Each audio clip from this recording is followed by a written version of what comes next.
Bonjour à tous, lors de ma dernière vidéo, j'ai pu vous montrer comment installer Kali Linux, non pas dans une machine virtuelle, mais en dual boot avec Windows 11. Maintenant que Kali est installé, nous allons repartir sur de l'OSINT aujourd'hui, et en l'occurrence sur l'éventuelle réparation, puis installation et utilisation d'un outil dont j'ai déjà parlé ici, j'ai nommé Olee pour ceux qui s'en rappellent. Nous allons ensuite parler d'un autre outil qui a pour base Olee, mais qui lui va possiblement vous permettre de retrouver une adresse mail en saisissant un nom et un prénom. J'ai nommé Turbolee. Je vais volontairement démarrer la vidéo par les manipulations à faire par ceux qui auraient possiblement des problèmes avec Olee de base. Concernant ceux qui n'ont pas de problème particulier, vous pouvez passer directement à la dernière partie de la vidéo. Sans plus attendre, entrons dans le vif du sujet. C'est parti. Nous allons donc commencer par la série de commandes dans le cas où vous auriez une installation de Olee défectueuse, afin de vous permettre de possiblement rétablir la situation à la normale et pouvoir utiliser cet outil d'OSINT à nouveau sans erreur. En premier, on va mettre à jour l'outil Pipe dans sa dernière version, puisqu'il est essentiel au fonctionnement de Olee, avec cette commande. Pour chacune des commandes que je vais saisir dans la phase de réparation, désinstallation ou réinstallation de Olee, je vais à chaque fois doubler les commandes, en précédant la seconde saisie de la même commande par sudo. Sudo qui, je le rappelle, me permet sous Linux d'exécuter une commande avec les pouvoirs administrateurs. Il est possible que vous deviez saisir le mot de passe admin. Pareil, je rappelle que sous Linux, c'est fait exprès. Vous ne voyez pas de petite étoile quand vous saisissez une donnée sensible de ce genre. C'est normal. Alors essayez de ne pas vous tromper et valider par entrée. Je fais donc mon upgrade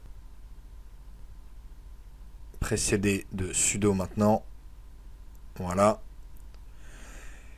Il se peut que vous n'ayez pas le même résultat que moi à la frappe des commandes, mais ce n'est pas grave, car au pire, il installera une dépendance manquante, donc c'est nickel. Ici, vous voyez pour moi, elles sont déjà satisfaites. On va poursuivre avec cette commande pour l'installation de la dépendance TermColor. Je double la commande maintenant. Un petit clear pour y voir plus clair et poursuivre, car on va maintenant désinstaller Olee qui ne fonctionnait pas bien afin de le réinstaller proprement. Je double la commande. Nous allons tester maintenant, voir si la commande existe toujours, peu importe l'adresse mail. Je vais saisir n'importe quoi. Impeccable, il est bien désinstallé. Un petit clear et nous allons procéder à sa réinstallation. Je saisis cette commande et je vois que la totalité des dépendances sont satisfaites. Je fais un petit test pour voir si ça fonctionne. Non. Et vous êtes beaucoup à cette étape à m'envoyer des messages pour me dire que la commande est introuvable. Alors qu'il vous suffit simplement de précéder votre commande, encore une fois de sudo, et là, magie. Lorsque je reteste, ça part. Maintenant que Olee est installé et fonctionnel, nous allons maintenant greffer, si je peux dire, l'outil Turbolee dessus, qui va nous permettre d'améliorer nos enquêtes numériques en recherchant par le nom et le prénom.